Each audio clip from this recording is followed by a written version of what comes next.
जलसंधारणाचा संदेश देत महा-व्हॅकेशन आयोजित करण्यात आले.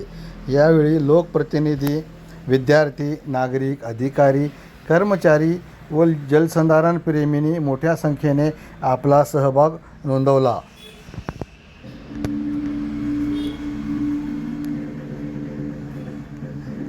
त्यांनी प्रतिज्ञेला सुरुवात करावी.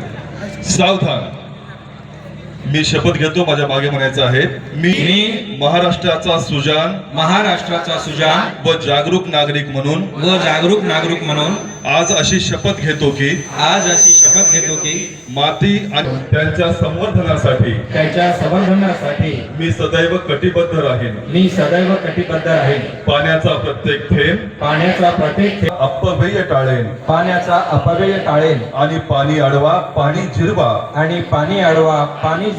हा विकास मृद व जलसंधारण पावसाच्या पाण्याचे संकलन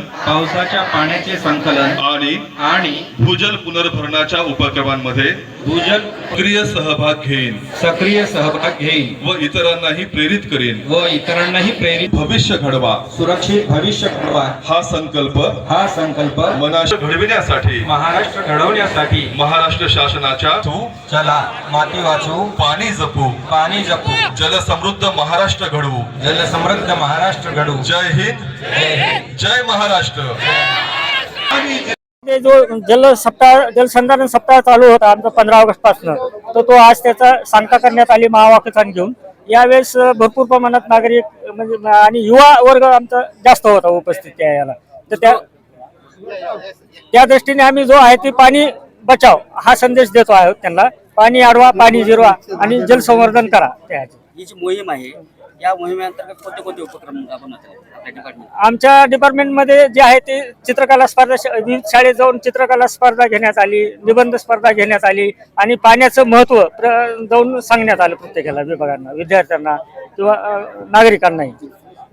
जलसंधारण विभागाकडून किती कामं करण्यात आली आणि नाला सरळीकरण आणि यावर्षी आम्ही मृद व जलसंधारण विभागामार्फत जवळपास 361 किलोमीटरचं नाला खोलीकरण केलेलं आहे. त्या माध्यमातून 42 लक्ष घनमीटर गाळ काढलेला आहे. तसंच आम्ही 25 तलावातून गाळमुक्त धरण गाळयुक्त शिवार योजनेतून गाळ काढलेला आहे आणि ते जवळपास 4.25 लाख घनमीटर गाळ काढण्यात आलेला आहे. आणि तो जमिनीवर पसरून यावर्षी त्याची सुपीकता वाढून नापीक जमीन बरीचशी सुपीक होईल. वृक्ष लागवडमध्ये यावर्षी आम्हाला टार्गेट 1 लाख बांबू लागवडीचं दिलेलं होतं. त्यापैकी 85,000 बांबू लागवड करण्यात आली, जिथं नाला खोलीकरण झालेलं आहे त्या ठिकाणी. आणि काही शेतकऱ्यांनी उत्स्फूर्तपणे त्यांच्या शेतात लावण्यासाठी सुद्धा बांबू नेलेले आहे. निश्चित होईल आम्हाला पुढच्या वर्षी आपल्याला होईल. संदेश काय द्यायचा नागरिकांना हा संदेश की पाण्याचं महत्त्व सर्वांना कळलेलं आहे. पाणी जपून वापरा आणि भविष्यासाठी त्याला पाणी अडवा, पाणी जिरवा आणि जलसंधारण कार्य सतत चालू ठेवा.